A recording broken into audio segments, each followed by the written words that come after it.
Yes guys, good evening good evening good evening. कैसे हैं आप सब लोग? Yes, good evening Bhupendra, good evening Harsh. Yes भैया, बाकी लोग फटाफट से जल्दी से ज्वाइन कर लीजिए और अपनी अटेंडेंस मार्क करवा दीजिए। और आप लोग जानते हैं अटेंडेंस कैसे मार्क करनी होती है। वीडियो को लाइक करना है और जब आप लाइक करेंगे तो मैं यहाँ पे लाइक्स को गिन करके समझ जाऊंगा अटेंडेंस कितनी हो चुकी है। ठीक है? यस, भूपेंद्र गुड इवनिंग, दीक्षा गुड इवनिंग, वर्णन good evening, Niket good evening. दीक्षा मैं एकदम बढ़िया हूं, आप बताइए आप कैसे हैं? यस, आप बताइए जी, आप कैसे हैं?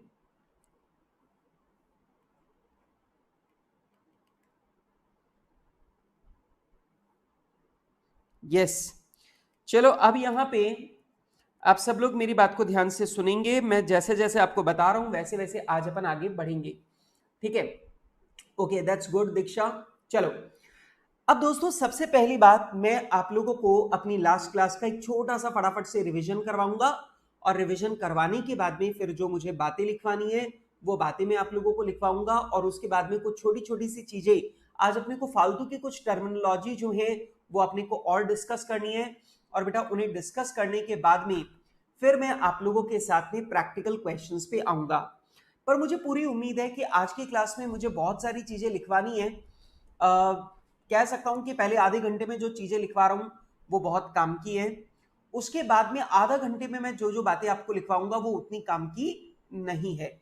लेकिन क्योंकि सीए इंस्टीट्यूट ने हमारे स्टडी मटेरियल के अंदर उन सारी बातों का जिक्र कर रखा है तो ऑब्वियस सी बात है अपने को भी वो डिस्कस करना पड़ेगा, क्योंकि यू नेवर नो, क्योंकि 2 नंबर और 3 नंबर के क्वेश्चन आने तो हो सकता है इंस्टीट्यूट उनमें से कुछ पूछ ले। वैसे मैं आपको हमेशा एक बात बताना चाहता हूं, ये वाली बात मैं आप लोगों को बहुत बार बोलता हूं कि आप लोग इस चीज के लिए सीए इंस्टीट्यूट के ऊपर पूरा भरोसा कर सकते हैं कि सीए इंस्टीट्यूट इस सब्जेक्ट में कभी भी कोई बहुत डिफिकल्ट क्वेश्चन या कॉम्प्लिकेटेड क्वेश्चन नहीं पूछेगा, क्योंकि ये पार्ट ऑफ दी सब्जेक्ट है और पार्ट ऑफ दी सब्जेक्ट पे कभी भी इंस्टीट्यूट बहुत टफ पेपर नहीं पूछता है। तो ये बहुत बहुत गहराई वाली या बहुत बारीकी वाली जो बातें हैं वो इंस्टीट्यूट नहीं पूछेगा, आप इतना मान के चल सकते हैं। पर फिर भी हम अपनी तरफ से पूरी तैयारी करके चलें कि इंस्टीट्यूट कुछ भी पूछे हमें कोई भी दिक्कत नहीं आनी चाहिए। ठीक है ना? चलो, तो चलिए दोस्तों, मेरे साथ में फटाफट से आप लोग रिवाइज करेंगे और अब की बार मैं चाहता हूं कि आप मेरी हेल्प करो। तो जल्दी से बताओ, मेरी हेल्प करोगे ना रिवीजन में? यस सर, हम बिल्कुल करेंगे। तो जल्दी से मुझे बताओ कि नेशनल इनकम कैलकुलेट करने के कितने तरीके होते हैं? जल्दी से मुझे बताओ, नेशनल इनकम कैलकुलेट करने के कितने तरीके होते हैं? सर, नेशनल इनकम कैलकुलेट करने के, यस यस अंशवी रस्तोगी बिल्कुल अवेलेबल है, बिल्कुल मिल जाएगा। ठीक है? यस, अब जवाब यहां पर आने शुरू हो गए। भूपेंद्र ने जवाब दे दिया है, कृष्ण ने जवाब दे दिया, दीक्षा ने जवाब दे दिया, निकेत ने जवाब दे दिया और सब लोग बोल रहे हैं सर 3 मेथड। और क्या बात है, वर्णन ने तो तीनों मेथड का नाम भी बता दिया। वर्णन ने बता दिया है सर, पहला मेथड होता है प्रोडक्शन मेथड, जिसे हम लोग वैल्यू एडेड मेथड भी बोलते हैं। सर दूसरा होता है इनकम मेथड, ठीक है सर। और तीसरा होता है एक्सपेंडिचर मेथड। तो तीसरा होता है सर एक्सपेंडिचर मेथड। मैंने बोला अच्छा सर, प्रोडक्शन मेथड में नेशनल इनकम कैलकुलेट करने के लिए सबसे पहला हम लोग जीडीपी एमपी निकालते हैं। क्या निकालते हैं? GDP MP. और जीडीपी एमपी निकालने के बाद में फिर हम लोग पहुंचते हैं नेशनल इनकम तक। और वो काम हम लोग कैसे करते हैं?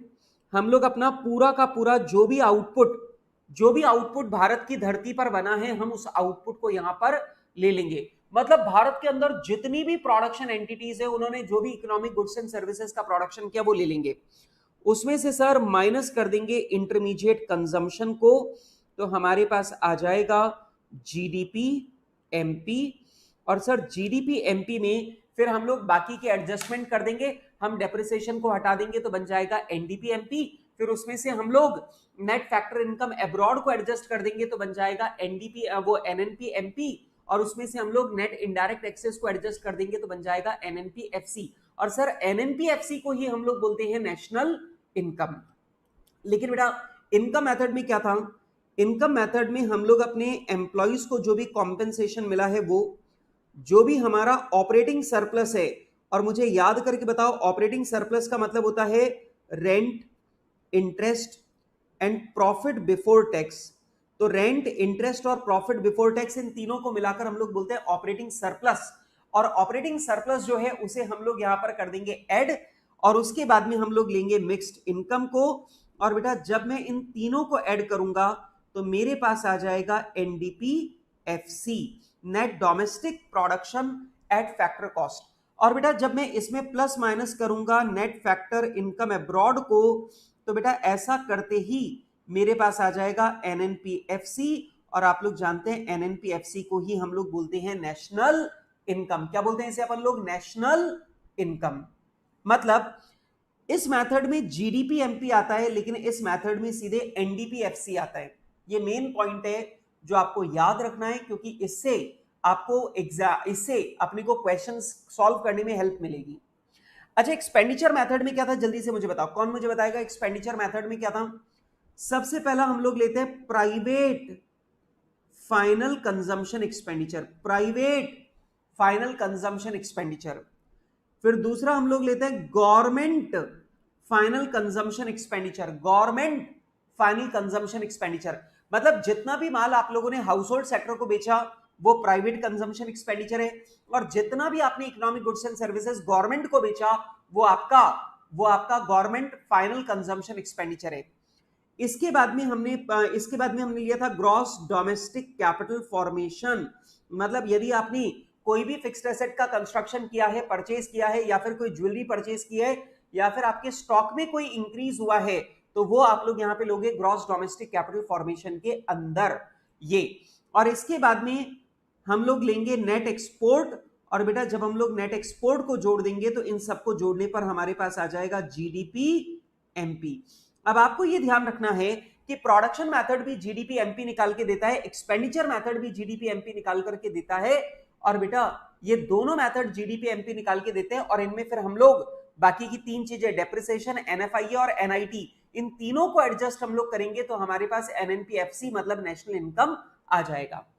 यस यस, तो बेटा यहां पर मेरे पास एनएनपीएफसी जो है वो आ जाएगा। अब आप बोलेंगे सर ये वाली बात तो हमें एकदम क्लियर है। अब लास्ट क्लास में मैं आपके साथ में एक्सपेंडिचर मेथड पे चल रहा था, और मुझे इन चारों के बारे में आपके साथ में थोड़ा सा डिस्कशन करना है, और मैं वो थोड़ा सा डिस्कशन अब आपके साथ में यहां पे करूंगा ताकि सवालों को सॉल्व करते टाइम हमें कोई भी दिक्कत नहीं आए। इसलिए please be very very careful. सबसे पहली बात आपको मालूम है प्राइवेट फाइनल कंजम्पशन एक्सपेंडिचर का मतलब है जितना भी माल हमने प्राइवेट हाउस होल्ड सेक्टर को, मतलब हाउस होल्ड्स को बेचा है, वो सारा का सारा माल आ जाएगा प्राइवेट फाइनल कंजम्पशन एक्सपेंडिचर में। एक बात ध्यान रखना, अगर मैंने किसी मैन्युफैक्चरर को माल बेचा है that will not be counted. मैंने कंज्यूमर को माल बेचा है that will be counted. Clear है पहली बात? अगर एक एंटिटी ने दूसरी एंटिटी को माल बेचा है तो वो एक्सपेंडिचर मेथड में काउंट नहीं होगा। एक एंटिटी ने जो फाइनल माल बनाकर कंज्यूमर को बेचा है सिर्फ वही काउंट होगा प्राइवेट फाइनल कंजम्पशन एक्सपेंडिचर के अंदर। ठीक है, thank you Anshvi, thank you very much. ठीक है, यस अजय, गुड इवनिंग। अभी मेरी बात को ध्यान से सुनो, मेरा सवाल आपसे कुछ और है, मैं कुछ और पूछने वाला हूं।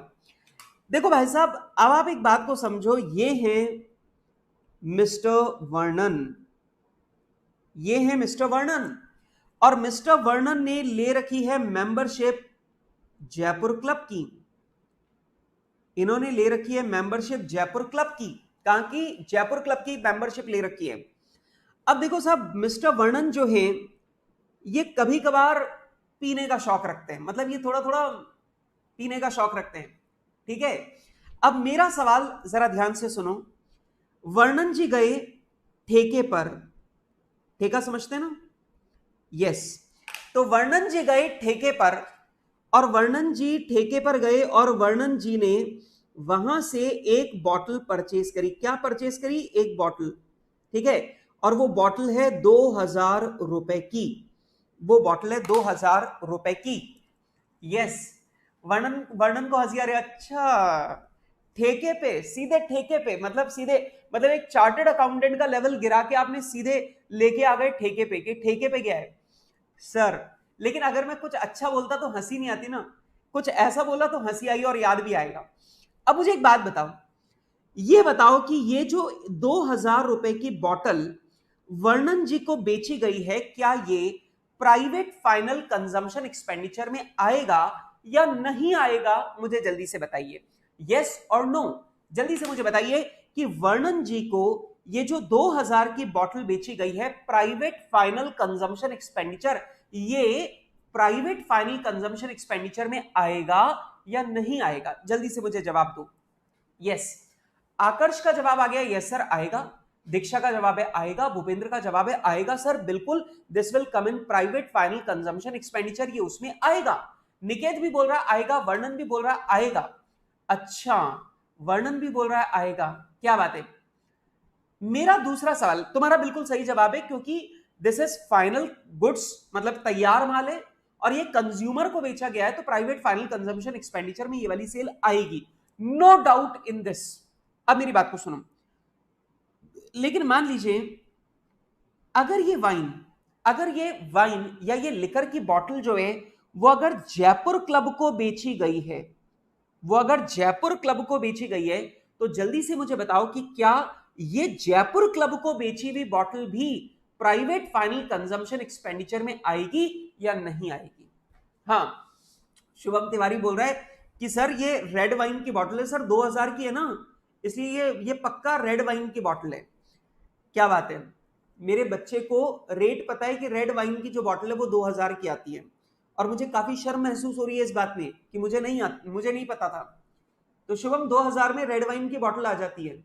ओके, चलो अब यहां पर एक जवाब आया है, और जवाब आया है, दीक्षा ने बोला नहीं आएगा, निकेत ने बोला आएगा, आकर्ष ने बोला नहीं आएगा, भूपेंद्र बोल रहा है नहीं आएगा। मतलब अब की बार आप लोगों के, ज्यादातर लोगों के जवाब आ रहे हैं नहीं आएगा, और मेरा जवाब है आएगा।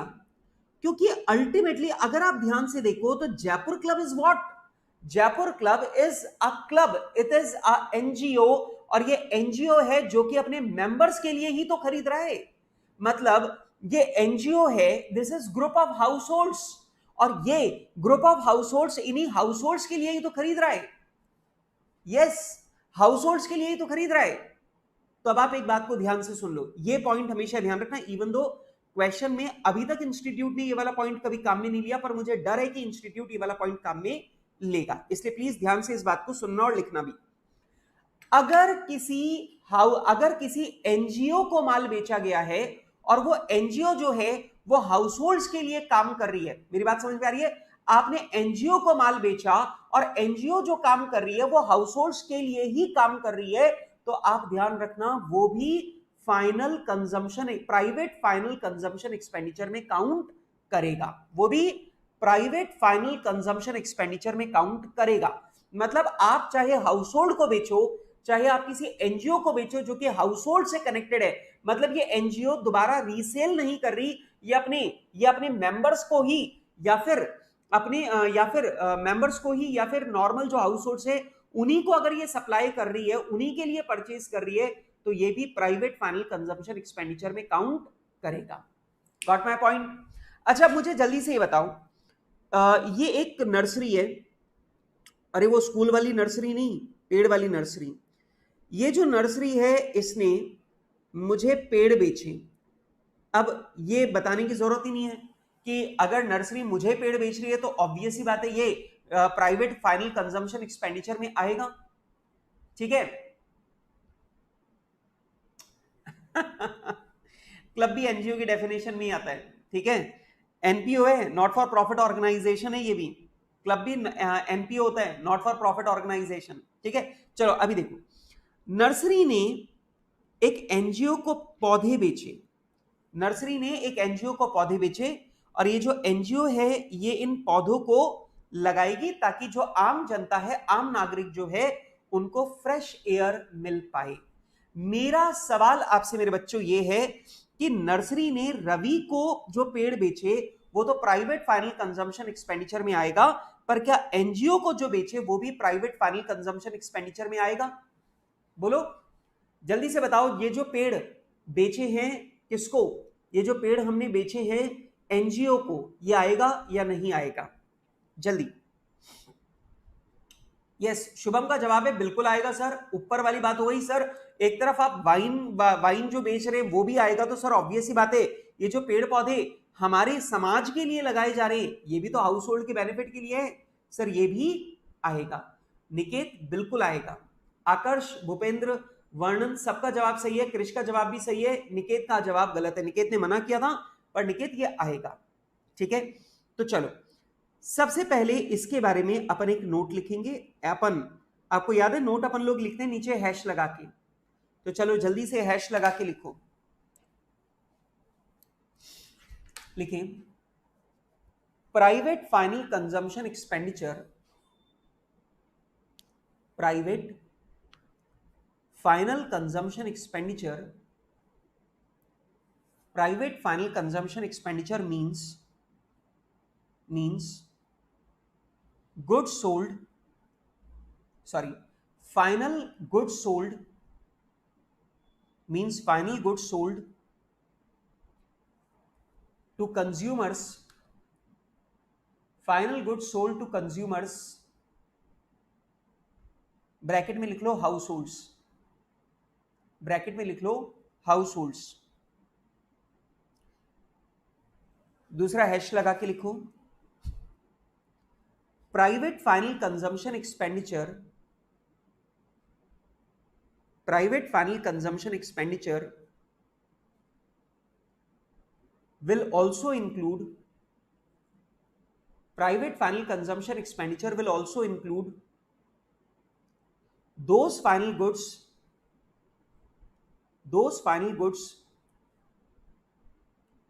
which are sold to, those final goods which are sold to NGOs, which are sold to NGOs which are working for the benefit of, NGOs which are working for the benefit of, which are working for the benefit of society and households, society and households, societies and households। ठीक है, फिर लिखें अगला, अगला hash लगा के लिखें। और अब मैं बात करूंगा गवर्नमेंट एक्सपेंडिचर के बारे में। अब जल्दी से मुझे बताइए कि गवर्नमेंट को आपने माल बेचा, लेकिन आपने गवर्नमेंट को जो माल बेचा है वो आपने बेचा है डिफेंस के लिए, आपने गवर्नमेंट को माल बेचा है हॉस्पिटल्स के लिए, आपने गवर्नमेंट को माल बेचा है एजुकेशन के लिए, मतलब स्कूलों में किताबें वगैरह बांटने के लिए, स्कूल ड्रेस वगैरह, ये सब माल आप बेच रहे हो, इस तरह का माल बेच रहे हो। तो बेटा ये जो माल आप बेच रहे हो ये गवर्नमेंट फाइनल कंजम्पशन एक्सपेंडिचर में आएगा। मेरी बात को सुनना। लेकिन मेरे बच्चों गवर्नमेंट जो अनएम्प्लॉयमेंट अलाउंस बांट रही है, गवर्नमेंट जो अनएम्प्लॉयमेंट अलाउंस बांट रही है, गवर्नमेंट जो वो बांटती है, क्या बोलते हैं इसे, विकलांगता भत्ता। विकलांगता भत्ता को इंग्लिश में क्या बोलेंगे? Handicapped allowance. ठीक है, गवर्नमेंट हैंडीकैप्ड अलाउंस जो है वो बांट रही है। गवर्नमेंट जो है वृद्धावस्था पेंशन भी चलाती है, मतलब ओल्ड एज पेंशन का पैसा भी बांट रही है। अब मेरा सवाल आपसे ये है कि गवर्नमेंट ये जो पैसा बांट रही है, यहां तक कि आप ये ध्यान रखना कि गवर्नमेंट जो नेशनल डेट के ऊपर इंटरेस्ट पे कर रही है, ये वाले जो खर्चे हैं गवर्नमेंट के, ये खर्चे प्रोडक्टिव एक्सपेंसेस नहीं है, मतलब ये किसी प्रोडक्शन के बदले दिया गया पैसा नहीं है। तो ऑब्वियस सी बात है ये जो है ये गवर्नमेंट फाइनल कंजम्पशन एक्सपेंडिचर में काउंट नहीं करेंगे, ये गवर्नमेंट फाइनल कंजम्पशन एक्सपेंडिचर में काउंट नहीं करेंगे। क्लियर है मेरी बात? तो बेटा गवर्नमेंट जो प्रोडक्टिव पर्पसेस के लिए, मतलब जो सामान खरीद कर पैसा दे रही है, ठीक है, वो सारा का सारा गवर्नमेंट फाइनल कंजम्पशन एक्सपेंडिचर में काउंट होगा। लेकिन गवर्नमेंट के बाकी खर्चे जो प्रोडक्शन से रिलेटेड नहीं है, जो गवर्नमेंट अलाउंसेस वगैरह दे रही है, पेंशन वगैरह दे रही है, that will not be counted in government final consumption expenditure, क्योंकि वो देश की जीडीपी में काउंट नहीं हो सकता। आप एक बात को समझो, इन सबके टोटल को मैं क्या बोल रहा हूं, जीडीपी एनपी। तो ऑब्वियस सी बात है गवर्नमेंट का जो खर्चा जीडीपी में नहीं आ सकता, जो प्रोडक्टिव नहीं है, ऑब्वियस सी बात है मुझे उसे यहां पे लेना ही नहीं है।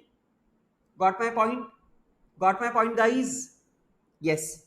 तो लिखो फटाफट से, लिखे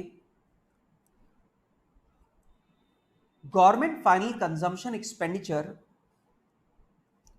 government final consumption expenditure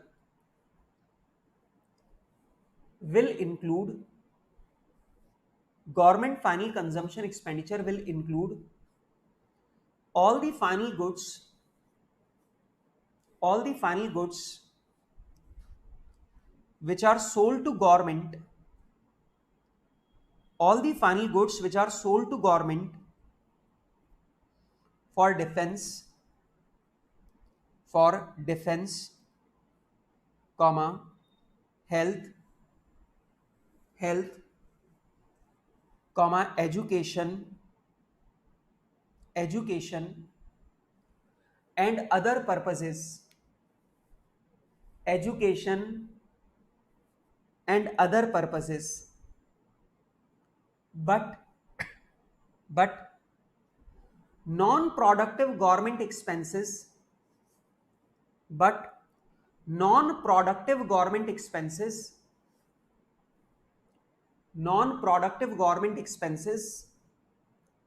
such as non-productive government expenses such as unemployment allowance,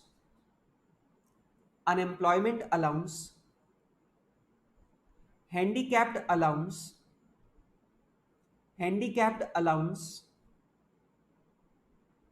old age pension, etc.,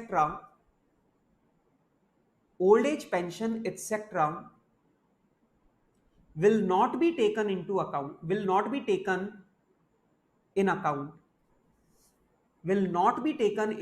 मतलब हम उसको नहीं गिनेंगे। ठीक है, तो गवर्नमेंट के जितने भी नॉन प्रोडक्शन एक्सपेंसेस हैं उनको काउंट नहीं करना, पर गवर्नमेंट ने जितने भी प्रोडक्टिव पर्पसेस के लिए पैसा खर्च किया है वो सब कुछ लेना है। क्लियर है बात? अच्छा एक बात मुझे बताओ, गवर्नमेंट का पावर प्लांट है, अब गवर्नमेंट का पावर प्लांट है और गवर्नमेंट उस पावर को जनरेट करने के लिए पैसा खर्च कर रही है, आप मुझे जल्दी से बताइए क्या ये काउंट करेगा या नहीं करेगा? ऑब्वियस सी बातें करेगा ना, क्योंकि यहां पर प्रोडक्टिव एक्टिविटी चल रही है। ठीक है, अच्छा लेकिन अब यहां पर आपको एक खास बात सुननी है।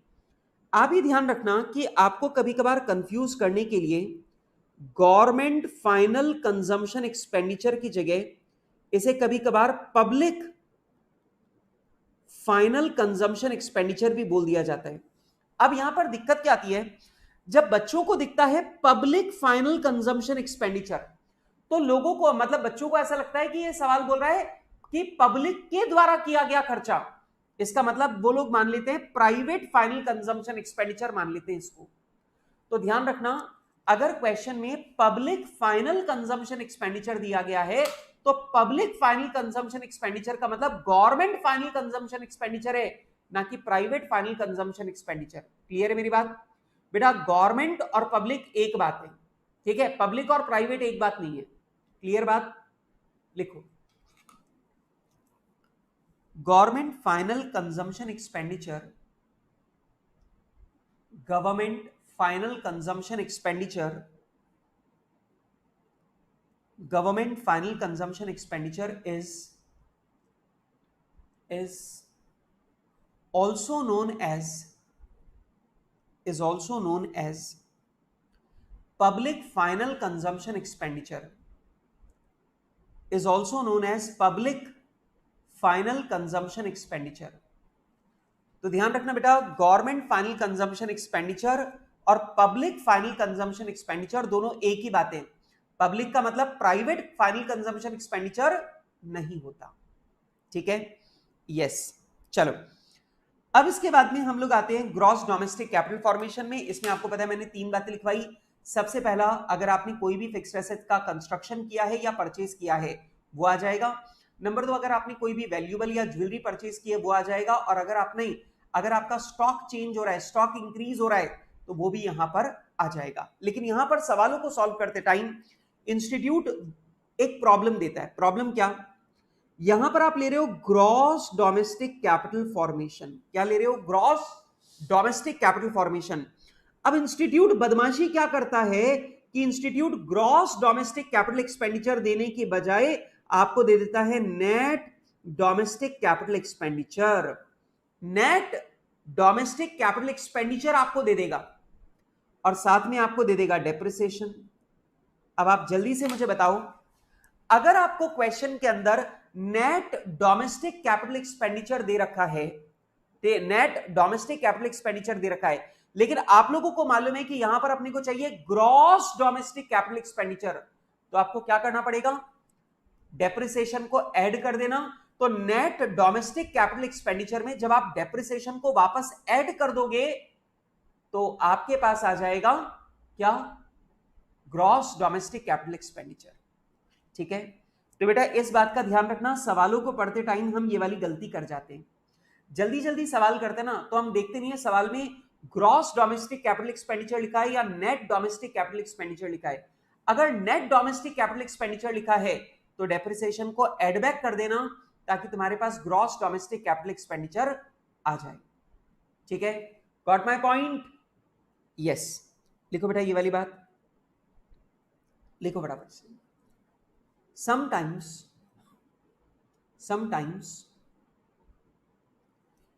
question gives us net domestic capital expenditure. Question give us net domestic capital expenditure instead of gross domestic capital expenditure. Instead of gross domestic capital expenditure, then in that situation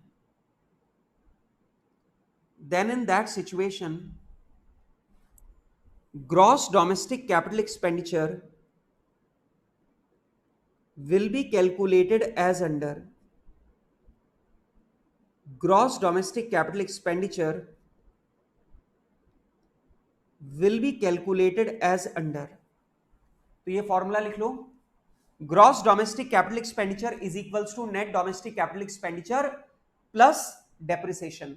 अगर मैं नेट डोमेस्टिक कैपिटल एक्सपेंडिचर में depreciation को वापस add कर दूं तो ये net बन जाएगा ग्रॉस, नेट बन जाएगा ग्रॉस। ठीक है, यस यस यस, जल्दी से मुझे बताओ, बात समझ में आ गई? अगली परेशानी का जिक्र करता हूं अब आपके साथ में। अगली परेशानी क्या? Question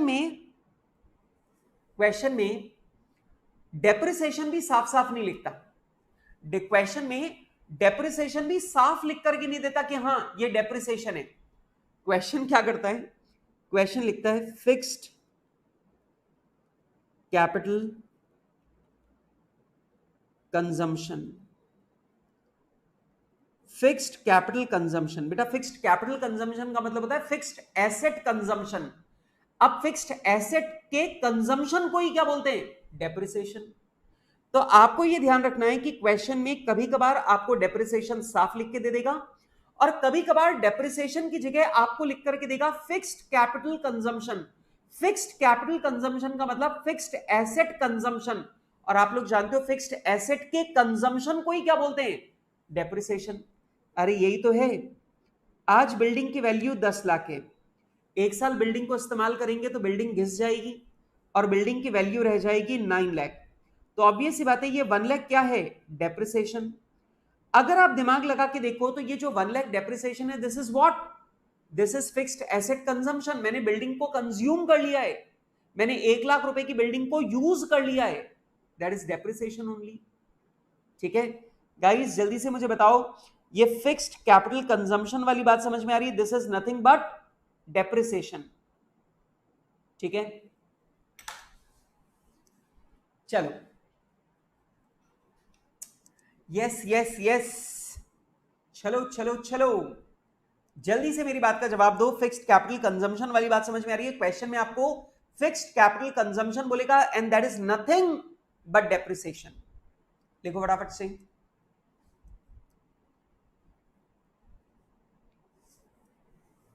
in questions we may be given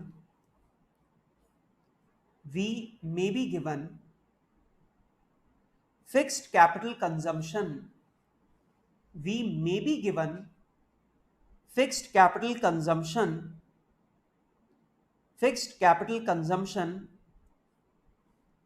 and it is nothing but depreciation. It is nothing but depreciation. तो बेटा अगर फिक्स्ड कैपिटल कंजम्पशन दे दे तो समझ जाना फिक्स्ड कैपिटल कंजम्पशन कुछ और नहीं है, सिंपल डेप्रिसिएशन है। तो जब आप सवाल पढ़ो ना और आपको फिक्स्ड कैपिटल कंजम्पशन लिखा हुआ दिखे तो उसी के ब्रैकेट में हाथों हाथ लिख लेना डेप्रिसिएशन। क्या लिखोगे? डेप्रिसिएशन। ठीक है, चलो। तो ये सारी की सारी बातें तो मैंने आपको बता दी यहां के बारे में। इसमें भी एक प्रॉब्लम आती है जब अपन प्रैक्टिकल क्वेश्चन करेंगे, तो ये नेट एक्सपोर्ट को लेकर के भी एक प्रॉब्लम आती है। आप बोलेंगे सर नेट एक्सपोर्ट को लेकर क्या प्रॉब्लम आती है? बताता हूं। अच्छा ये बताओ दोस्तों, नेट एक्सपोर्ट मतलब क्या होता है? नेट एक्सपोर्ट का मतलब होता है export minus import. Net export मतलब एक्सपोर्ट माइनस इंपोर्ट। अब जरा दिमाग लगाना, मान लो मेरा एक्सपोर्ट 1000 करोड़ का है और इंपोर्ट मेरा 100 करोड़ का है, तो नेट एक्सपोर्ट हो गया मेरा 900 करोड़। नेट एक्सपोर्ट मेरा हो गया 900 करोड़। और बेटा ये जो 900 करोड़ है, इस 900 करोड़ को मैं यहां पे ऐड कर दूंगा। ये जो 900 करोड़ है नेट एक्सपोर्ट मैं यहां पे ऐड कर दूंगा। क्लियर है मेरी बात? यस सर, बिल्कुल सिंपल बात है सर, इसमें क्या बात है? अब मेरी बात का जवाब दो। अगर मेरा इंपोर्ट 1100 करोड़ है, मेरा एक्सपोर्ट 1000 करोड़ है, मेरा इंपोर्ट 1100 करोड़ है, 1100 करोड़ से, तो आप मुझे बताइए मेरा नेट एक्सपोर्ट कितना है? -100 करोड़। और बेटा मेरा नेट एक्सपोर्ट है -100 करोड़, और ऑब्वियस सी बात है अब जब मैं जीडीपी एमपी निकालूंगा तो जीडीपी एमपी निकालते समय मैं नेट एक्सपोर्ट लूंगा कितना? -100 करोड़। नेट एक्सपोर्ट में कितना लूंगा? -100 करोड़। ठीक है, -100 करोड़। ठीक है, अब मेरी प्रॉब्लम को सुनो, मेरे सवाल को सुनो और दिमाग लगा के जवाब देना। तो आप लोगों को ये वाली बात समझ में आ गई कि अगर एक्सपोर्ट ज्यादा है इंपोर्ट कम है तो नेट एक्सपोर्ट प्लस में आएगा, जुड़ जाएगा। अगर एक्सपोर्ट कम है इंपोर्ट ज्यादा है तो नेट एक्सपोर्ट माइनस में आएगा और वो ऊपर माइनस में हो जाएगा। सिंपल सी बात है। तो मैं वहां पे नेट एक्सपोर्ट ले रहा हूं और अगर नेट एक्सपोर्ट -100 है तो -100 हो जाएगा, +900 है तो +900 हो जाएगा। बच्चे बोलते सर फिर इसमें प्रॉब्लम क्या है? प्रॉब्लम यह है मेरे बच्चों कि सवाल बनाने वाला घुमा करके देता है और सवाल बनाने वाला नेट एक्सपोर्ट -100 करोड़ देने के बजाय कभी कभार आपको दे देता है नेट इंपोर्ट। नेट एक्सपोर्ट देने की बजाय वो दे देता है नेट इंपोर्ट 100 करोड़। और बच्चे क्या करते हैं? बच्चों को दिखता है कि नेट इंपोर्ट 100 करोड़ है, अब वो देखते हैं कि 100 करोड़ प्लस में लिखा हुआ है और वो बच्चे उठा करके क्या करते हैं कि यहां पे नेट एक्सपोर्ट 100 करोड़ प्लस करके आ जाते हैं। प्रॉब्लम समझ रहे हो? अब यहां पे नेट एक्सपोर्ट जो है वो आप 100 करोड़ प्लस करके आ जाओगे। क्यों? क्योंकि यहां पर आपको दिख रहा है 100 करोड़ प्लस में है और 100 करोड़ प्लस में है तो आप जीडीपी एमपी निकालते टाइम 100 करोड़ को ऐड करके आ जाओगे। लेकिन आप इधर ध्यान देना भूल जाओगे कि इधर नेट एक्सपोर्ट लिखा हुआ नहीं है, नेट इंपोर्ट लिखा हुआ है। और अब आपको यह समझना है नेट इंपोर्ट अगर 100 करोड़ है इसका मतलब नेट एक्सपोर्ट -100 करोड़ है। और याद रखना ऊपर आपको -100 करोड़ लेना है, +100 करोड़ नहीं लेना। आ गई मेरी बात समझ में? Got my point? Got my point? Fahad मुझे रात को 9 बजे कॉल कर लेना, ठीक है? मैं कॉल पे ही प्रॉब्लम सॉल्व कर दूंगा, डोंट वरी अबाउट इट, ठीक है? I pick up, okay. चलो अभी मेरी बात का जवाब दो, जो बात मैं समझा रहा हूं मुझे उस बात का जवाब दो। अगर क्वेश्चन के अंदर आपको नेट एक्सपोर्ट दे रखा है -100 करोड़, तो ऑब्वियस सी बात है आप जीडीपी एमपी निकालते टाइम -100 करोड़ ले लोगे तो वो माइनस हो जाएगा। अब सवालों में दिक्कत यह आती है कि सवालों में आपको कभी कभार नेट एक्सपोर्ट देने की बजाय नेट इंपोर्ट दे देता है 100 करोड़। अब बच्चा क्या करता है, इसको नहीं पढ़ रहा, वो नेट इंपोर्ट लिखा है कि नेट एक्सपोर्ट लिखा है वो नहीं पढ़ रहा, वो पढ़ रहा है सर ये प्लस का 100 करोड़ है, और वो प्लस का 100 करोड़ मानकर ऊपर जीडीपी एमपी निकालते टाइम उसको ऐड कर देता है, उसको ऐड कर देता है। ये गलती है। आपको ये ध्यान रखना है कि ये नेट एक्सपोर्ट दे रखा है कि नेट इंपोर्ट दे रखा है, और बेटा नेट इंपोर्ट दे रखा है तो आप सावधान रहिएगा। नेट इंपोर्ट अगर 100 करोड़ है मतलब नेट एक्सपोर्ट -100 करोड़ है। अरे समझ रहे हो ना बेटा, इंपोर्ट ज्यादा है एक्सपोर्ट कम है, तो 100 क्या है, नेट इंपोर्ट, तो नेट इंपोर्ट जो है वो 100 करोड़ है, नेट एक्सपोर्ट कितना है -100 crore. This is the main point. Yes guys मुझे जल्दी से बताइए, वॉइस इज क्लियर और नॉट? एक बार मुझे जल्दी से बताओ कि क्या मेरी आवाज एकदम ठीक से आ रही है? क्या मेरी आवाज ठीक से आ रही है बेटा? हेलो, यस गाइस मुझे जवाब दे दो, आवाज ठीक से आ रही है? अच्छा दीक्षा का जवाब आ गया, यस आ रही है। अच्छा बेटा यहां पर मैं एग्जाम्पल ही तो दे रहा हूं आपको, मैं ये एग्जाम्पल ही तो बता रहा था आपको। सुनो बेटा, आपको ये समझना है कि ऊपर हमें क्या जोड़ना है, net export, net export add करना है। अब उसकी वैल्यू अगर प्लस में है तो प्लस हो जाएगा, माइनस में है तो माइनस हो जाएगा। अब प्रॉब्लम ये आती है कि क्वेश्चन में कभी कभार आपको कंफ्यूज करने के लिए दो तरीके से जानकारी दे सकता है। जैसे आपको बोला कि सर हमारा नेट एक्सपोर्ट -100 करोड़ है। अब अगर ये जानकारी दे रखी है तो आपसे गलती नहीं होगी, क्योंकि नेट एक्सपोर्ट -100 करोड़ है, आप ऊपर माइनस कर लोगे, that is not a problem. लेकिन मेरे बच्चों अगर क्वेश्चन में आपको लिख के दे दिया नेट इंपोर्ट 100 करोड़, अब गलती होने का चांस हो जाएगा। अब आप यहां पे नेट इंपोर्ट 100 करोड़ पढ़ोगे, आपको 100 करोड़ प्लस में दिख रहा है, तो आप ऊपर ले जाकर के 100 करोड़ को प्लस कर दोगे।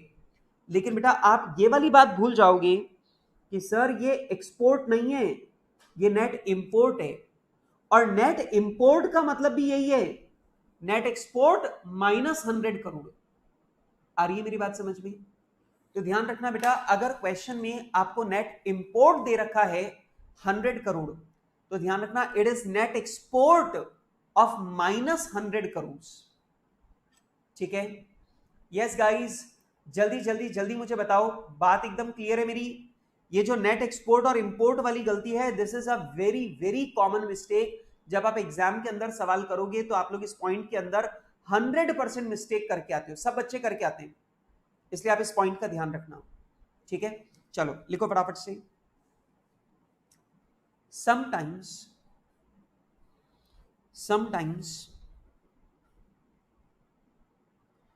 question gives sometimes question gives net imports, question gives net imports instead of net exports, net imports instead of net exports, net export. Here we need to be we need to be very careful. Here we need to be very careful, and information must be used, and information must be used as under, must be used as under।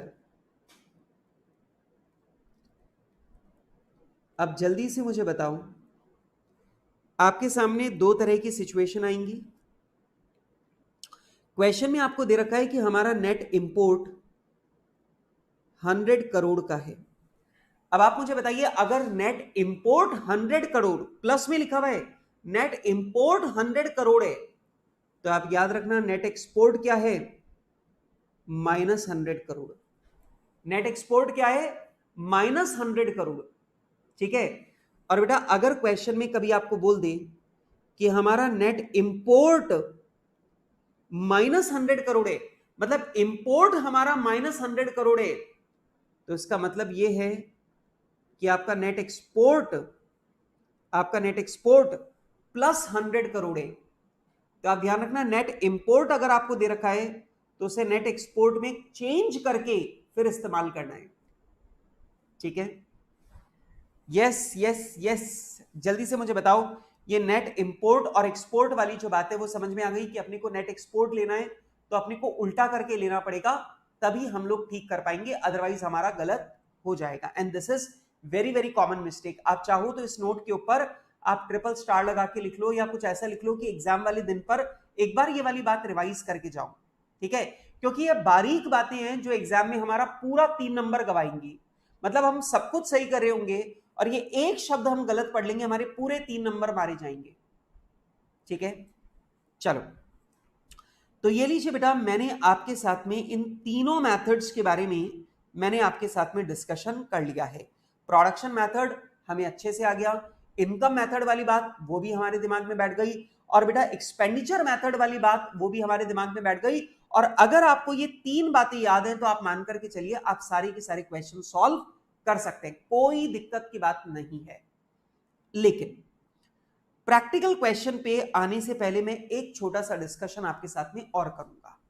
ठीक है, last discussion, इसके बाद में बस अब practical question ही करने। ठीक है, और ये वाला जो टॉपिक है ये इंस्टीट्यूट ने आपके मॉड्यूल के अंदर बाद में ऐड किया है। मतलब पहले इसके बारे में थोड़ा सा मैटर दे रखा था, पर बाद में इंस्टीट्यूट ने इसके ऊपर काफी सारे पेजेस ऐड किए हैं लेटेस्ट मॉड्यूल में। इसलिए प्लीज इस टॉपिक को भी एक बार मेरे साथ में ध्यान से सुन लो गाइस। अब सुनो, रेडी फॉर इट? हाँ जी, ready for the new topic मेरे बच्चों? यस दोस्तों, आप लोग जीडीपी के साथ में 2 तरह के शब्द सुनते हैं, जीडीपी नॉमिनल और दूसरा होता है जीडीपी रियल। जीडीपी नॉमिनल और दूसरा होता है GDP real. Real GDP, nominal GDP, real GDP, nominal GDP. Clear है मेरी बात? अब मेरी बात को ध्यान से सुनिएगा, मैं बहुत क्लियर तरीके से आपको ये वाली बात समझाऊंगा, और मेरी बात अगर आपने ध्यान से सुना तो आपके दिमाग में ये वाली चीज बिल्कुल फिट होकर के बैठ जाएगी, ये दोनों है क्या। वैसे मैं आपको एक बात बता दूं, ये कॉन्सेप्ट बहुत बच्चों वाला कॉन्सेप्ट है, अभी 2 मिनट में समझ में आ जाना है। ठीक है, एक बात मुझे बताइए, मान लेते हैं भारत के अंदर सिर्फ एक ही चीज बनती होती, भारत के अंदर सिर्फ एक ही चीज बनती होती, ठीक है, और मान लेते हैं 2021 2022 की बात हो रही है, यहां पर मैंने 10,000 मीट्रिक टन्स का प्रोडक्शन किया, 2022 में मैंने 11,000 मीट्रिक टन्स का प्रोडक्शन किया। मेरा सवाल आपसे सिंपल ये है, देश की जीडीपी में जो इंक्रीज हो रहा है वो कितने परसेंट हो रहा है? कोई मुझे बता सकता है? देश की जीडीपी में जो इंक्रीज हो रहा है वो आखिर कितना हो रहा है, वो मुझे बता सकते हैं? कितने परसेंट इंक्रीज आपको दिख रहा है जीडीपी के अंदर? अगर भारत में सिर्फ एक ही चीज बन रही है, 2021 में बनी थी 10,000 मीट्रिक टन और 2021 में बनी 11,000 मीट्रिक टन, तो आप में से कोई भी जना बता सकता है सर देश की जीडीपी 10% की रेट से ग्रो कर रही है। बिल्कुल सही बात है। लेकिन बेटा मान लेते हैं कि 2021 में इसकी प्राइस हुआ करती थी 100 रुपीज, मार्केट प्राइस मतलब सेलिंग प्राइस हुआ करती थी 100 रुपीज, और बेटा 2022 में इसकी जो प्राइस है वो हो गई है 110 रुपीज। इसकी मार्केट प्राइस हो गई 110 रुपीज, मतलब इसकी मार्केट प्राइस भी बढ़ गई। आप तो जानते हो ना यार, हर साल इन्फ्लेशन होता है और हर साल सामान महंगा हो जाता है, तो हर साल सामान महंगा होता है तो ऑब्वियस ही बात है, पिछले साल इसकी सेलिंग प्राइस 100 थी, अब की बार इसकी सेलिंग प्राइस हो गई है 110। तो आप जल्दी से देखो मार्केट वैल्यू को तो आपको यहां पे समझ में आएगा कि बेटा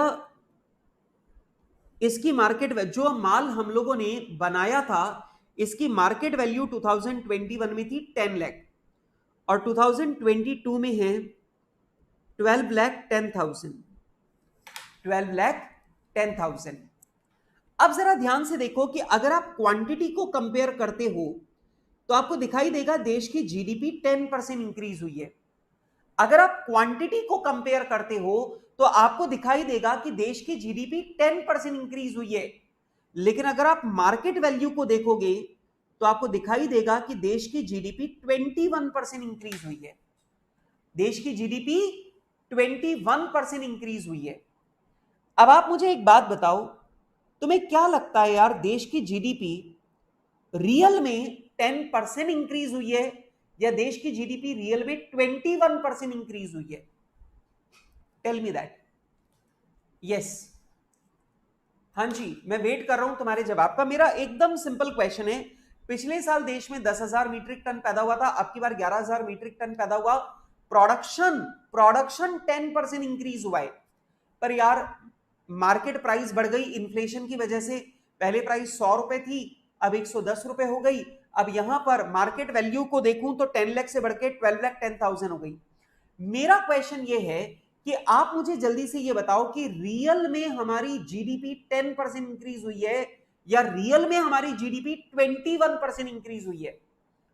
अब मैं यहां पर देखता हूं, यहां पर जवाब आ रहा है, वर्णन का जवाब आया है 10%, निकेत का जवाब आया है 10% रियल, आकर्ष का जवाब आया है 10%, निकेत का जवाब आया है मी, पता नहीं क्या लिखने की कोशिश है, और भूपेंद्र का जवाब आया है 10%, आकर्ष का जवाब आया है 10%, कृष का जवाब भी 10%। और आप बिल्कुल सही बोल रहे हो, आपकी रियल जीडीपी, आपकी रियल में जो जीडीपी है वो 10% इंक्रीज हुई है, क्योंकि भैया आपका प्रोडक्शन जो हुआ है वो तो 10% इंक्रीज हुआ है ना। तो रियल में आपका ग्रॉस डोमेस्टिक प्रोडक्ट इंक्रीज कितना हुआ है?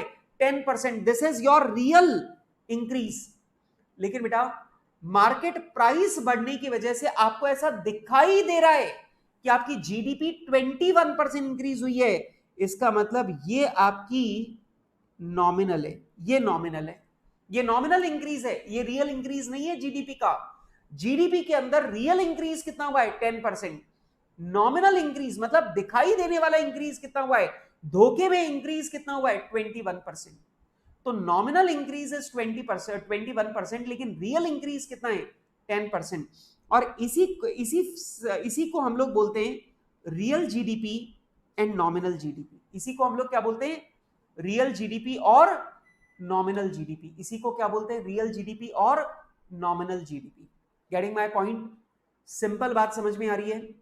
सिंपल बात समझ में आ रही है कि अगर आपने प्राइस के इन्फ्लेशन का इफेक्ट ले लिया, अब जो आपको इंक्रीज दिख रहा है ना, that is not real increase, that is production का इंक्रीज और प्राइस का इंक्रीज दोनों मिलाकर आपको दिख रहा है, और इसी वजह से आपको 21% आपको इंक्रीज दिखाई दे रहा है। आ रही बात समझ में? ये नॉमिनल है, ये रियल है, और इसी के बेसिस पर हम लोग पढ़ेंगे रियल जीडीपी और नॉमिनल जीडीपी, रियल जीडीपी और नॉमिनल जीडीपी। ठीक, गॉट माय पॉइंट? गाइस जल्दी से मुझे बताओ, रियल जीडीपी और नॉमिनल जीडीपी का फर्क समझ में आ रहा है कि भाई रियल जीडीपी में हम सिर्फ आउटपुट का इंक्रीज पकड़ते हैं, प्राइसेस के इंक्रीज को इग्नोर कर देते हैं, और बेटा हम लोग नॉमिनल जीडीपी में हम लोग प्रोडक्शन का इंक्रीज और प्राइस का इंक्रीज दोनों कंसिडर करते हैं। ठीक है, यस। चलो तो एक काम करो, मेरे साथ में फटाफट से एक हेडिंग डालो, और हेडिंग डालू लर्निंग पॉइंट।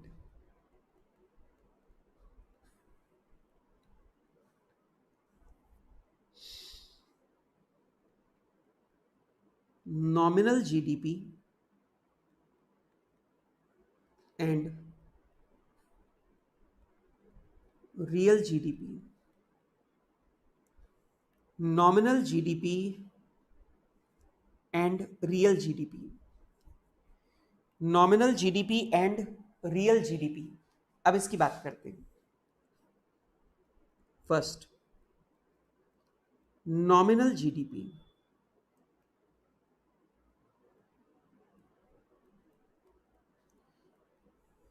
अब ध्यान से समझना नॉमिनल जीडीपी कैसे क्या निकालते हैं। नॉमिनल जीडीपी में जो हमारा करंट ईयर का प्रोडक्शन है उसे हम करंट ईयर की प्राइस से ही मल्टीप्लाई करते हैं। और बेटा करंट ईयर के प्रोडक्शन को अगर करंट ईयर की मार्केट प्राइस से मल्टीप्लाई करेंगे तो जो वैल्यू हमारे पास आएगी that is called nominal GDP. वो क्या कहलाएगी? Nominal GDP. आपको ये ध्यान रखना है कि जो नॉमिनल जीडीपी है इसमें दोनों चीजों का प्रभाव इंक्लूडेड होता है। क्वांटिटी इंक्रीज हो रही है उसका प्रभाव भी इंक्लूडेड होगा और प्राइस इंक्रीज हो रही है उसका प्रभाव भी इंक्लूडेड होगा। अब सोचो अगर आप 11,000 मीट्रिक टन को अगर आप 110 की रेट से मल्टीप्लाई कर रहे हो तो वो जो 12,10,000 आया वो 12,10,000 को ही नॉमिनल जीडीपी बोलते हैं। और दिमाग लगा के देखो उस नॉमिनल जीडीपी के अंदर आपने क्वांटिटी का जो इंक्रीज हो रहा है वो भी आपने काउंट कर लिया और प्राइस का जो इंक्रीज हो रहा है आपने वो भी काउंट कर लिया और वो कहलाएगा नॉमिनल जीडीपी। लेकिन आप समझ सकते हो कि वो नॉमिनल जीडीपी जो है वो सिर्फ दिखने वाला इंक्रीज है, रियल में हमारे प्रोडक्शन में उतना इंक्रीज नहीं हुआ। ठीक है, लिखो फटाफट से nominal GDP. If we multiply current year's production quantity with current year's market price, then such GDP value will be known as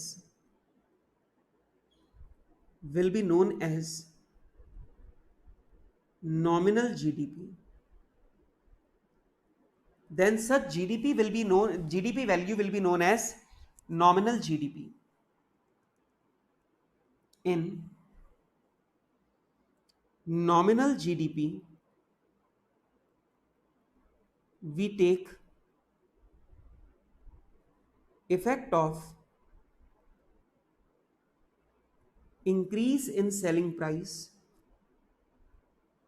We take effect of increase in selling price and increase in production quantity both. Increase in production quantity both. अब आप लिख लीजिए formula भी, nominal GDP is equals to current year production into current year market price. Current year market price. Second real GDP. Second is मेरे बच्चों second is real GDP. अब real GDP क्या है? रियल जीडीपी के लिए सरकार क्या करती है, जैसे सरकार ने 2011 में जो मार्केट प्राइस चल रही थी इनको गवर्नमेंट ने बेस प्राइस रख लिया। अब गवर्नमेंट ने क्या किया कि 2011 में हर एक सामान की जो मार्केट प्राइस थी उस मार्केट प्राइस को गवर्नमेंट ने बेस प्राइस ले लिया। अब क्या होगा? 2011, 12, 13, 14, 15, 16 ऐसे करके आगे चलते रहो 21, 22, 23 तक। अब आपने यहां पे क्या किया? प्रोडक्शन लिया। प्रोडक्शन आपका है 10,000 metric ton, 11,000 metric ton, 15,000 metric ton, 18,000 metric ton, 25,000 metric ton, ऐसा आपका प्रोडक्शन क्वांटिटी है, प्रोडक्शन क्वांटिटी। अब यहां पे हम लोग करंट ईयर मार्केट प्राइस से मल्टीप्लाई नहीं करते, हम इसे बेस प्राइस से मल्टीप्लाई करते हैं। हम किससे मल्टीप्लाई करते हैं? बेस प्राइस से। इसका मतलब 2011 में जो प्राइसेस थी, मार्केट प्राइस थी, हम प्रोडक्शन को हमेशा उसी से मल्टीप्लाई करेंगे ताकि प्राइस के चेंज का इफेक्ट कंसिडर ना किया जाए। मतलब जो प्राइस में चेंज हो रहा है उसका इफेक्ट कंसिडर नहीं हो, हम ये प्रयास करेंगे। तो हम लोग क्या करेंगे, बेस प्राइस हम लोग लेंगे कौन सी, 2011 वाली। अब मान लो 2011 में बेस प्राइस थी 100, अब मैं 2011 में भी 100 से मल्टीप्लाई करूंगा, 12 में भी 100 से मल्टीप्लाई करूंगा, 13 में भी 100 से मल्टीप्लाई करूंगा, 14 में भी 100 से मल्टीप्लाई करूंगा, एंड सो ऑन, ऐसा चलता रहेगा। अब जरा देखो, 2012 में प्राइसेस बढ़ी होंगी, लेकिन मैंने वही 2011 वाली प्राइस से मल्टीप्लाई किया। 2013 में प्राइस बढ़ी होगी, पर मैंने वही 2011 वाली प्राइस से मल्टीप्लाई किया है। 2014 में प्राइस बढ़ी होगी, लेकिन मैंने वही 2011 वाली प्राइस से मल्टीप्लाई किया है। इसका मतलब अब यहां पर जो जीडीपी आपको दिखाई देगी, उसमें सिर्फ क्वांटिटी के इंक्रीज होने का इफेक्ट दिखाई देगा, उसमें आपको प्राइस के इंक्रीज होने का इफेक्ट दिखाई नहीं देगा। यस यस, तो बेटा यहां पर जो हमारा प्राइस का जो इफेक्ट है वो यहां पे दिखाई नहीं देगा, सिर्फ क्वांटिटी का इफेक्ट आपको दिखाई देगा। अब आप देखो, यहां पर आप जीडीपी एमपी निकालो, तो यहां पे जीडीपी एमपी आ जाएगा आपका 10 लाख, 11 लाख, 15 लाख, 18 लाख एंड 25 लाख। अब आप यहां पर जरा ध्यान से देखो, 10,000 का 11,000 हुआ, 10 लाख का 11 लाख हो गया, 11,000 का 15,000 टन हुआ, 11 लाख का 15 लाख हो गया, 15,000 टन का 18,000 टन हुआ, तो जीडीपी 15 लाख की 18 लाख हो गई। अब आप यहां पे देखो, यहां पे जो आपकी जीडीपी दिखाई दे रही है, इसके अंदर प्राइस का कोई इंपैक्ट नहीं है, यहां पर सिर्फ क्वांटिटी का इंपैक्ट आपको नजर आ रहा है। इसका मतलब यही आपकी रियल जीडीपी है। और बेटा इसी को हम लोग क्या बोलते हैं, रियल जीडीपी। क्या बोलते हैं, रियल जीडीपी। क्या बोलते हैं इसे हम लोग, रियल जीडीपी। अब मेरी बात को सुनो, अभी बीच में ये काफी झंझट चल रहा था, और ये काफी झंझट चल रहा था, आप लोगों ने सुना होगा कि राहुल गांधी जो है वो बीच में काफी, उन्होंने इस बात को लेकर संसद में भी काफी बवाल मचाया था कि आपने जीडीपी के डेटा को मैनिपुलेट किया है। मोदी गवर्नमेंट के ऊपर ये उन्होंने आरोप लगाया था कि आपने जीडीपी डेटा को मैनिपुलेट किया है। और जीडीपी डेटा को मैनिपुलेट कैसे किया, बेस ईयर को चेंज करके, बेस ईयर को चेंज करके। तो मोदी गवर्नमेंट में बेस ईयर को चेंज किया गया था, और बेस ईयर को चेंज करने को राहुल गांधी जी ने बोला कि आपने जीडीपी को मैनिपुलेट करके आपने ज्यादा दिखाने का प्रयास किया है। ठीक है, तो बेटा वो वाला मुद्दा इसी पॉइंट के ऊपर था। ठीक है, तो बेस ईयर चेंज हुआ था, तो बेस ईयर चेंज होने के ऊपर ये सारी बातें हो रही थी। ठीक है, got my point? Yes yes yes, जल्दी जल्दी जल्दी मुझे बताओ, गॉट माय पॉइंट? जल्दी से मुझे बताओ, रियल जीडीपी और नॉमिनल जीडीपी में फर्क आ रहा है समझ में? नॉमिनल जीडीपी में आप क्या करते हो, करंट ईयर के प्रोडक्शन को करंट ईयर की मार्केट प्राइस से मल्टीप्लाई करते हो। लेकिन रियल जीडीपी में क्योंकि मुझे प्राइस के चेंज का इफेक्ट कंसिडर नहीं करना, इसलिए मैं प्रोडक्शन को बेस ईयर की मार्केट प्राइस से मल्टीप्लाई करता हूं, करंट ईयर की मार्केट प्राइस से मल्टीप्लाई नहीं करता। क्लियर है बात? चलो लिखो फटाफट से, रियल जीडीपी लिखिए बेटा। For calculation of real GDP, for calculation of real GDP, for calculation of real GDP we ऐसा कुछ नहीं होता। अरे बेस ईयर अगर मान लो, अगर शुभम तुम जो पूछ रहे हो बेटा, अगर 2015 में मान लो मैंने बेस ईयर चेंज कर दिया, और बेस ईयर चेंज करके मैंने 2011 कर लिया। अब ऑब्वियस ही बात है, जो कंपैरिजन के लिए 2014 की जीडीपी में गिनूंगा, वो भी तो बेस ईयर से ही काउंट करके गिनूंगा। तो ऑब्वियस ही बात है, यहां पर दोनों के बीच में फर्क आना ही नहीं है। मतलब आपका जीडीपी में जो इंक्रीज है, जीडीपी की रेट जो है, उस पर कोई इफेक्ट ही नहीं आना। एक बात को समझो, 2014 में मान लो 10,000 टन बना, 2015 में 12,000 टन बना, तो ऑब्वियस ही बात है हमारी जीडीपी ग्रो कितनी कर रही है, 20%। दिख रहा है साफ? अब सुनो, मैं अगर इसे 100 से मल्टीप्लाई करके देखूंगा दोनों को, तो भी वही जवाब आएगा। और अगर मैं दोनों को 100 से मल्टीप्लाई करने की जगह अगर मैं दोनों को 120 से मल्टीप्लाई कर लूं, तो भी इंक्रीज 20% ही निकलेगा। देख लो, ये आ जाएगा 12 लाख, और ये आ जाएगा 144 लाख। तुम देख लो यहां पर वही 20% आ रहे हैं। और अगर मैं 100 रुपीज की प्राइस लेके करता तो आता 10 लाख एंड 12 लाख, तो भी 20% ही इंक्रीज दिखता जीडीपी में। तो आप ये बात को समझो कि अगर आप बेस ईयर को चेंज भी करोगे तो बेस ईयर सिर्फ करंट ईयर के लिए चेंज थोड़ी होगा, वो तो लास्ट ईयर के लिए भी बेस ईयर की प्राइस चेंज हो जाएगी। तो आप जो कंपेयर करोगे उसमें बेस ईयर के चेंज होने से कोई फर्क ही नहीं पड़ता। पॉइंट समझ रहे हो? शिवम, तुमने पूछा कि सर क्या जीडीपी के साथ में वाकई में छेड़छाड़ हुई थी? भाई साहब, जो लोग समझते नहीं है वो ऐसी बात बोल रहे हैं, ठीक है। इसमें छेड़छाड़ कैसे हो सकती है? आप लास्ट ईयर का जो रियल जीडीपी निकालोगे वो भी आप नए वाले बेस ईयर से निकालोगे और करंट ईयर वाला भी नए बेस ईयर से बेस ईयर की प्राइसेस से निकालोगे। तो आप चाहे 100 से दोनों को मल्टीप्लाई करो या 120 से दोनों को मल्टीप्लाई करो, how it's going to effect the rate? ये 20% ही निकल कर आएगी, ये चेंज नहीं हो सकती, ठीक है। मैं इस बारे में कोई कमेंट नहीं करूंगा भाई साहब। हाँ जी,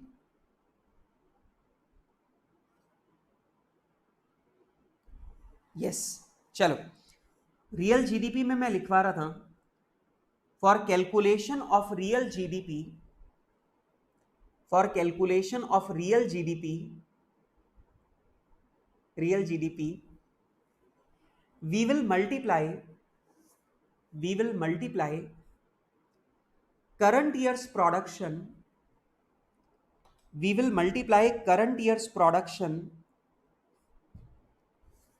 with market prices of base year,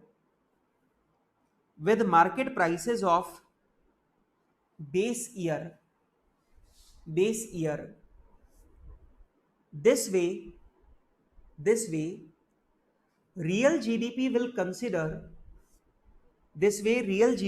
consider changes in production quantity only,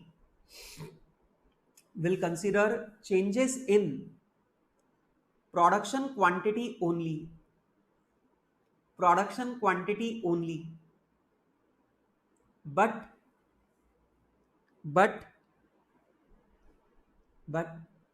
changes in market price will not be considered. तो आप फॉर्मूला लिखो, real GDP is equals to current year production into base year market price.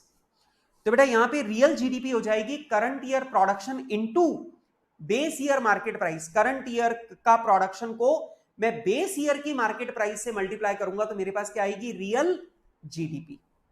क्या आ जाएगी? Real GDP. अच्छा, अब तीसरी चीज आती है जीडीपी डिफ्लेटर। क्या बोलते हैं? GDP deflator. GDP deflator is nothing but relationship between nominal GDP and real GDP। जो आपका नॉमिनल जीडीपी है और जो आपका रियल जीडीपी है बेटा, उसके बीच का जो रिलेशनशिप है वो आपको बताता है जीडीपी डिफ्लेटर। लेकिन अगर मैं आपसे आम भाषा में बोलूं तो मैं आपको बताऊंगा जीडीपी डिफ्लेटर बेसिकली ये बताता है कि बेस ईयर से लेकर आज तक टोटल इन्फ्लेशन की रेट आपकी देश में क्या रही है। मैं आपको समझाता हूं, जरा इधर देखना गाइस। ये पॉइंट बहुत इंपॉर्टेंट है क्योंकि इसके ऊपर प्रैक्टिकल क्वेश्चन आता है, ठीक है भाई। इसके ऊपर प्रैक्टिकल क्वेश्चन आता है, इसलिए प्लीज जीडीपी डिफ्लेटर वाली बात को बहुत ध्यान से सुनना। जीडीपी डिफ्लेटर का फॉर्मूला अगर मैं आपको यहां पे लिखूंगा ना तो आपको मेरी बात बहुत अच्छे से समझ में आएगी। जीडीपी डिफ्लेटर का फॉर्मूला होता है nominal GDP upon real GDP. Nominal GDP upon real GDP. Percentage में निकालना है तो इंटू 100 कर लो, ठीक है ना। अगर परसेंटेज में निकालना है तो इंटू 100 कर लो, लेकिन इसका फॉर्मूला क्या है? Nominal GDP upon real GDP. अब अगर मैं इस फॉर्मूला को खोल दूं तो शायद आपको और बात समझ में आएगी। Current year production into current year market price. सही बात है, यही था। और रियल जीडीपी का फॉर्मूला है current year production into base year market price, into base year market price. अब ध्यान से देखो, करंट ईयर प्रोडक्शन से करंट ईयर प्रोडक्शन कट गया, तो अगर आप ध्यान से देखो तो जीडीपी डिफ्लेटर का फॉर्मूला क्या है? करंट ईयर की market price upon base year की मार्केट प्राइस। तो आप मुझे जल्दी से बताइए कि क्या जीडीपी डिफ्लेटर सिर्फ आपको यह बता रहा है कि बेस ईयर के मुकाबले करंट ईयर को अगर कंपेयर किया जाए तो आज तक टोटल मार्केट प्राइस कितनी इंक्रीज हो चुकी है? बेटा वही चीज कहलाती है GDP deflator. What is this? GDP deflator. अब एक बात समझो बेटा, ये वाली बात समझ में आ रही है? नॉमिनल जीडीपी मतलब प्रोडक्शन, करंट ईयर का प्रोडक्शन इनटू करंट ईयर की प्राइस, और रियल जीडीपी मतलब करंट ईयर का प्रोडक्शन इनटू बेस ईयर की मार्केट प्राइस। अब करंट ईयर का प्रोडक्शन तो आप इग्नोर कर दो, वो तो दोनों में सेम है, वो तो कैंसिल होकर हट गया। अब जीडीपी डिफ्लेटर का फॉर्मूला देखो तो what is this? Current year market price upon base year market price. अब मैं आपको बताऊं, ये लोगों को लगता है कि ये करंट ईयर का इन्फ्लेशन बता रहा है। ये करंट ईयर का इन्फ्लेशन नहीं बता रहा बेटा, ये बेस ईयर से लेकर अब तक का टोटल इन्फ्लेशन बता रहा है। मैं बताता हूं, मान लो 2011 में जो बेस प्राइसेस हमने ले रखे हैं, 2011 वाली प्राइसेस को हमने बेस प्राइस ले रखा है, मान लो वो 100 है। और बेटा आज 2021 में 2021 में जो करंट ईयर की प्राइस है वो 140 है। वो करंट ईयर की प्राइस क्या? 140। अब यहां पे ध्यान से देखो कि अगर मैं जीडीपी डिफ्लेटर निकाल रहा हूं तो व्हाट आई एम डूइंग, मैं कर रहा हूं 140 अपॉन 100, 140 अपॉन 100, तो जीडीपी डिफ्लेटर मेरा कितना आ रहा है? 1.40। इसका मतलब ये नहीं कि 2021 में हमारी प्राइसेस 40% इंक्रीज हुई है, इसका मतलब है कि 2011 से लेकर 2021 के इस 10 साल में हमारी मार्केट प्राइसेस जो हैं वो 40% इंक्रीज हुई हैं। Are you getting my point?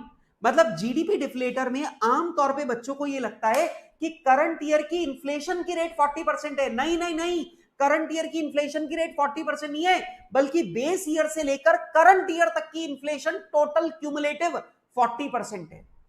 Getting my point? बेटा जल्दी से मुझे बताओ, ये वाली बात समझ में आ रही है आपको? जीडीपी डिफ्लेटर का फॉर्मूला, आप लोग फॉर्मूला अगर रट लोगे तो फॉर्मूला क्या है? Nominal GDP upon real GDP. अब आपको nominal GDP upon real GDP आपने फॉर्मूला रट लिया, लेकिन इसका मतलब समझो, इसका जीडीपी डिफ्लेटर का मतलब है बेस ईयर से लेकर अब तक हमारी प्राइस कितने परसेंट इंक्रीज हो चुकी है, that is called GDP deflator. बेटा आ रही है मेरी बात समझ में? अगर कोई आम भाषा में तुमसे पूछे, साधारण भाषा में तुमसे पूछे कि सर जीडीपी डिफ्लेटर का मतलब क्या है, तो आपको सिंपल सा मतलब बताना है, सर जीडीपी डिफ्लेटर का मतलब होता है बेस ईयर से लेकर करंट ईयर तक। लास्ट ईयर से करंट ईयर मत बोलना, बेस ईयर से लेकर करंट ईयर तक टोटल इंफ्लेशन कितना हुआ है, प्राइसेस कितनी इंक्रीज हुई है, that is called GDP deflator. That is called GDP deflator. आ रही है मेरी बात समझ में? अब एक इंटरेस्टिंग बात पूछूंगा और कोई भी जना भागेगा नहीं, आराम से मुझे बताएगा, सोच विचार के मुझे बताएगा, ठीक है ना? यह शुभम, भूपेंद्र, आकर्ष, दीक्षा, बहुत बढ़िया बेटा, आप लोग बात को समझ गए, that is very very nice. लेकिन अब इसके ऊपर प्रैक्टिकल क्वेश्चन जहां पर आता है, मैं वो बात आपसे पूछूंगा, ठीक है ना? बच्चों मेरी बात को सोच विचार के जवाब देना, ठीक है? मैं कुछ पूछने जा रहा हूं, सोच विचार के जवाब देना, क्योंकि अभी जो बात मैं आपको बता रहा हूं इसके ऊपर कल मैं प्रैक्टिकल क्वेश्चन करवाऊंगा, सेम यही वाला, इसलिए सोच विचार के जवाब देना, लॉजिक दिमाग में एकदम क्लियर रखना। ये बताओ 2011 ये हमारा बेस ईयर है और यहां पर प्राइस थी 100, 2012 में हो गई 112, 2013 में हो गई 120, 2014 में हो गई 145, 2015 में हो गई 150, 2016 में हो गई मान लो 190। अब जो बात मैं पूछूं मुझे सोच विचार के जवाब दीजिएगा। मैं कुछ और पूछ रहा हूं, ध्यान से देखो, मैंने आपसे पूछा इन्फ्लेशन रेट बताओ, डिफ्लेशन रेट अलग है बेटा, ये जीडीपी डिफ्लेटर अलग चीज है। मैं अभी आपसे पूछ रहा हूं इन्फ्लेशन की रेट बताओ। सर पिछले साल जो सामान 100 रुपए का आता था वो इस साल 112 का आता है। सर हमारे बाजार में इन्फ्लेशन की रेट कितनी है?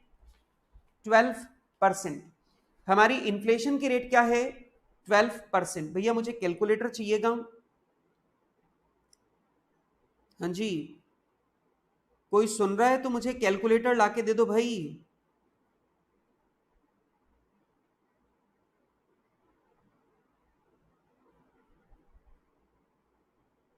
हाँ जी, यस।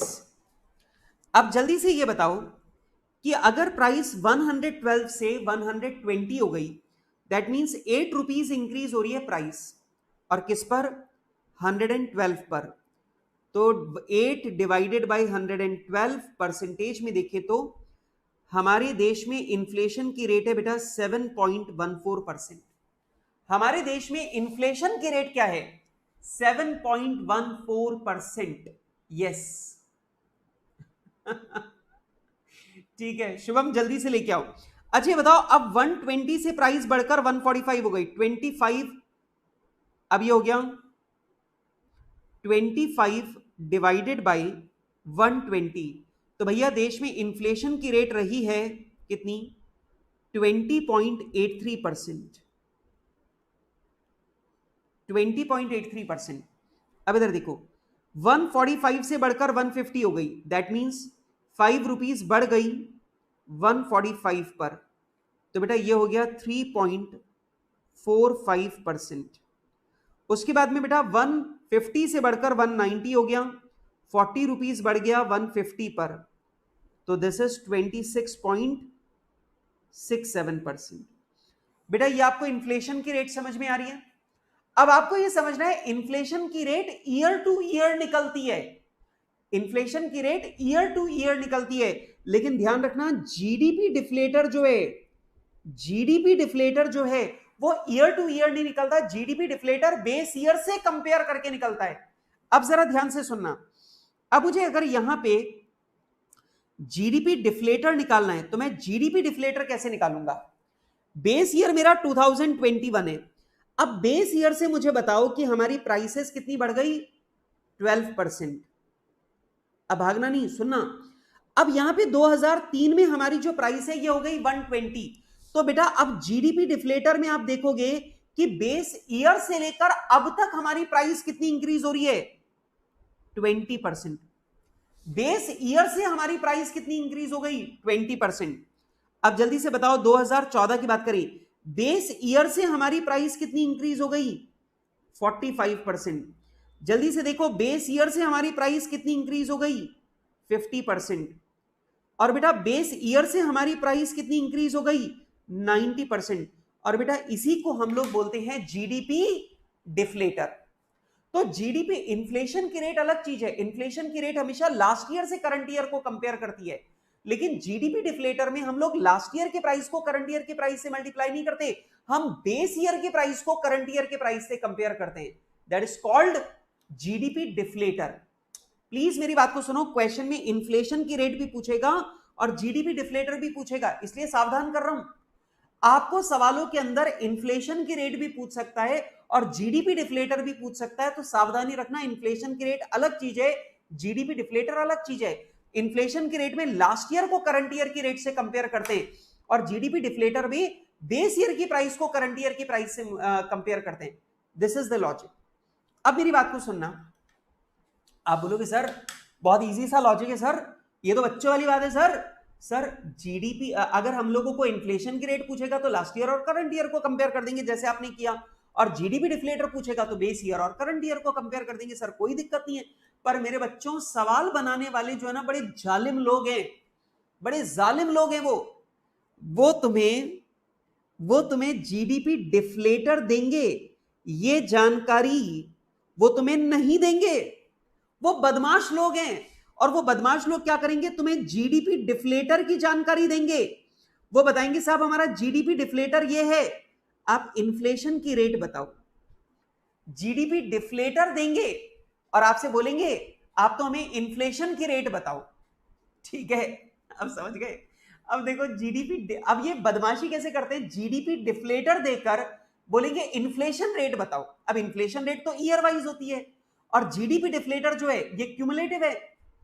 हाँ, अब आईसीआई देख रहा है तो बेटा मुझे कोई डर नहीं लगता आईसीआई से, ठीक है, मुझे कोई डर नहीं लगता आईसीआई से। आईसीआई ने मेरे अगेंस्ट अगर कोई एक्शन लिया ना तो 1 मिनट में अपॉलॉजी लेटर साइन करके दे दूंगा उनको, सॉरी बोल के।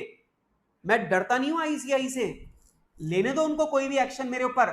अगर वो मेरे ऊपर कोई भी एक्शन लेंगे मैं 1 मिनट में हाथ जोड़ के माफी मांग लूंगा, सर गलती से निकल गई, ठीक है। अपने को डर नहीं लगता है, अपन डरते नहीं है आईसीआई से। सुनो मेरी बात को, अब ध्यान दो। सर अगर आपको जीडीपी डिफ्लेटर देगा, और ये सवाल आएगा, यही सवाल आएगा, इसलिए प्लीज ध्यान से सुन लो। अगर जीडीपी डिफ्लेटर दे दिया और इन्फ्लेशन रेट निकालने को बोला तो कैसे करोगे?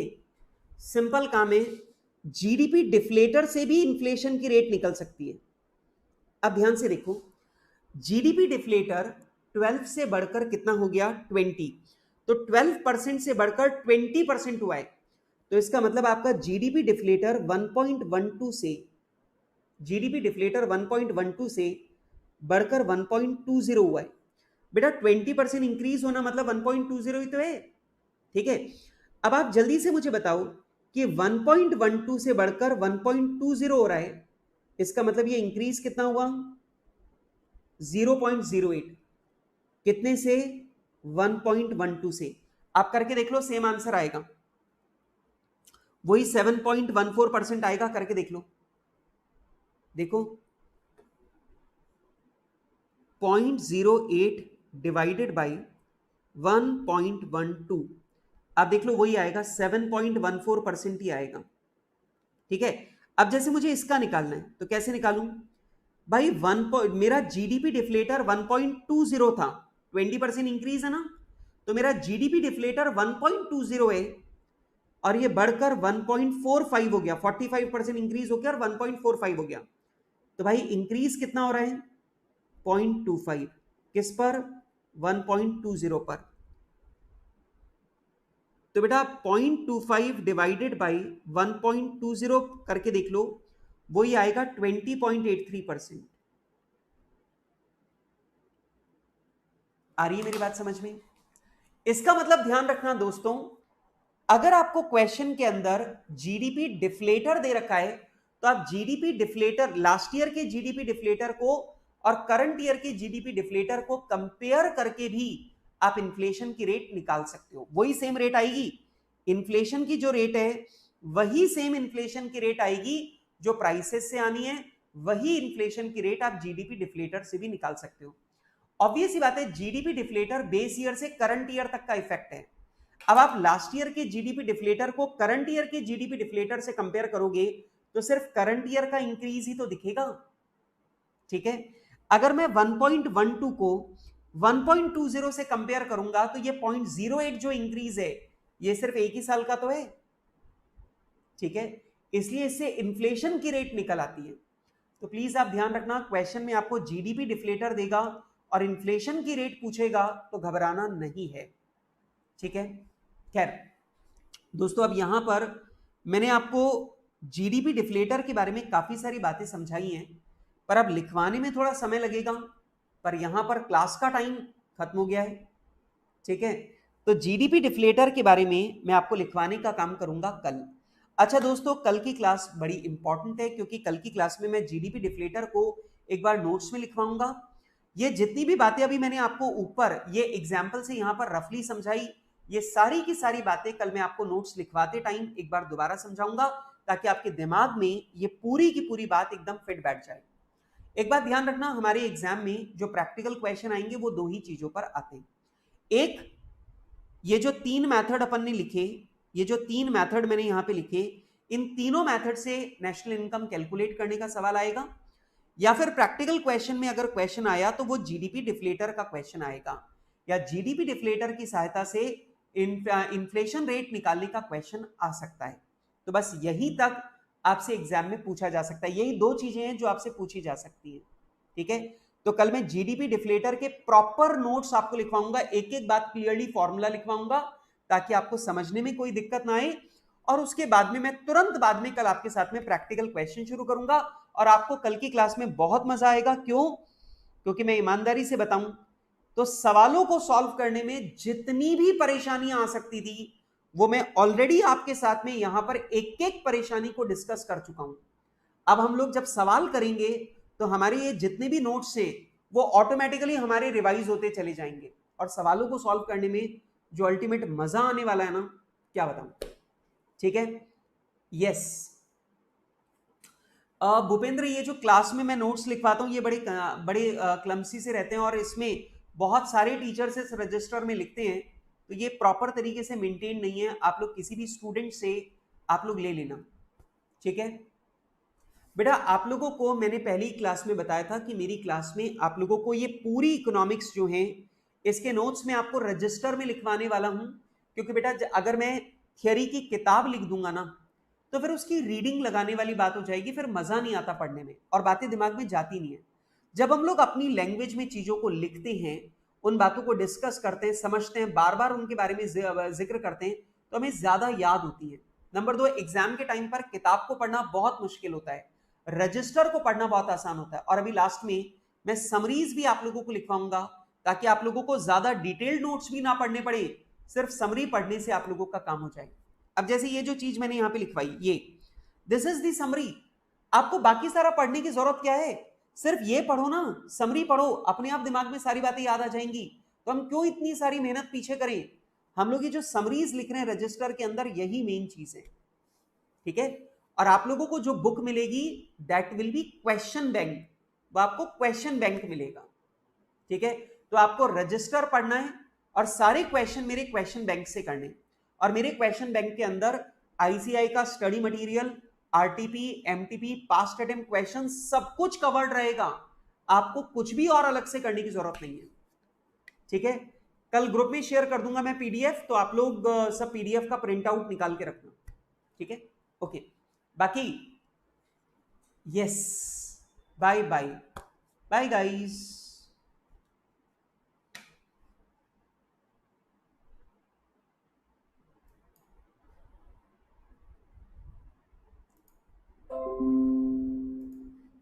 यस, टेलीग्राम, टेलीग्राम पे दीक्षा।